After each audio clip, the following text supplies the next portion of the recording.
Sa YouTube lang kita nakikita eh. Okay. Pasensya na kayo eh, medyo mahaba ang pila talaga eh. Okay lang, okay. No problem. Ganun talaga tayo rito. Kailangan nating ibubuk yung maghapon para hindi sayang yung araw ko. Sige. Kailangan ko ba magtanggal ng pantalon? Kung may tamang case natin. Ito, parang gumanon siya eh, lumihis, gumanon nung nagbasa basketball. Pero nailalakad ko siya, yun nga lang, masakit pagka tinatapak. Masakit pag tinatapak. Okay, ano pa? Tapos ito. Yan lang. Yun na, ito na. Sa likod la. Wala naman. O sige ka. Yeah. Video call siya. Nandyan. Kaso 5% na lang yata. Hindi kayo nag-charge. Wala kayo na charger. Kanina may masaksakan tayo dyan. Sa motor ako nag-charge at kalimutan ko naman. Sige, rock na ha.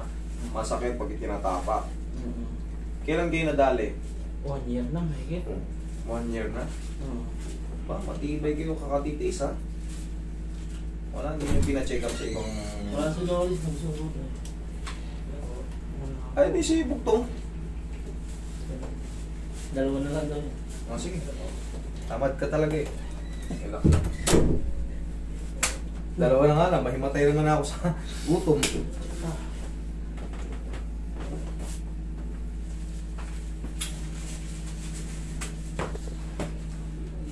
Huwag mo lalabanan siya ra. Yan, thank you. Kailangan lang yan. Tumunog. Tapos na, huwag mo labanan. Ang tigas sa tubo. Thank you. Yanigin lang yan. Eh?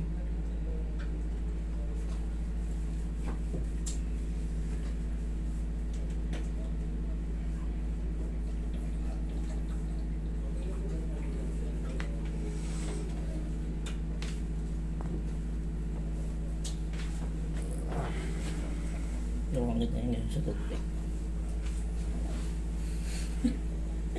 Butas dito.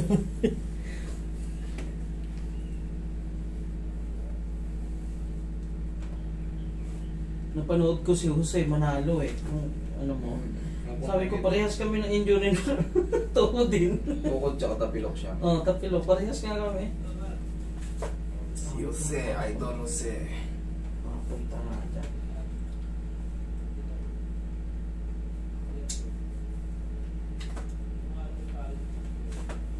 Yung taong walang kasilan-selan. Ano no? Sanay sa ano yun, kahit sikat na sikat. Sanay sa mga bardagulan yun. Tropa lang yun. Tropa. Papanood ko lang yung sa circo. Tomas Morato, yung dalawa. Si Wally and Jose. Tigahan mo ba ako? Sipa mo. Isa pa? Yun. Isa pa? Thank you. Diyan ka lang muna. Perfect, ma'am. Naisisipan ko na ng gano'n. Naisisipan mo na, nagulat ka. Dati naman masakit yun. Alam mo, pag napitik na yan, siyempre hindi nyo alam to eh.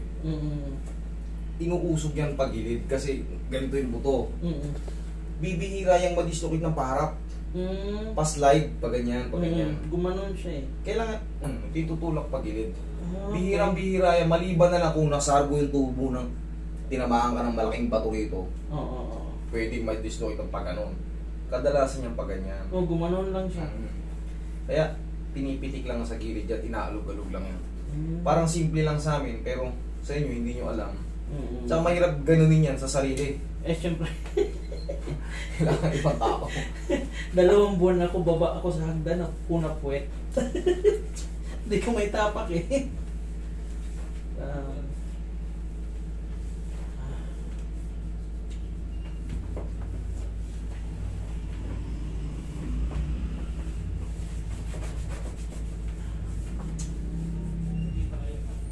Testing mo yung tapak kahit magtatatakbo ko ngayon dyan. Hindi, tapak. Di ba di mo may tapak? Kamo, oh. Sige, magtatatakbo ko ngayon dyan. Ano ko na? Sabi ko tapak lang, tinatalon mo na. Sige. Tatalon ko na. Kasalanan mo yan. Galing, thank you. Thank you. Yun lang, coach. Okay, yun lang yun. Coach nyo ba yan?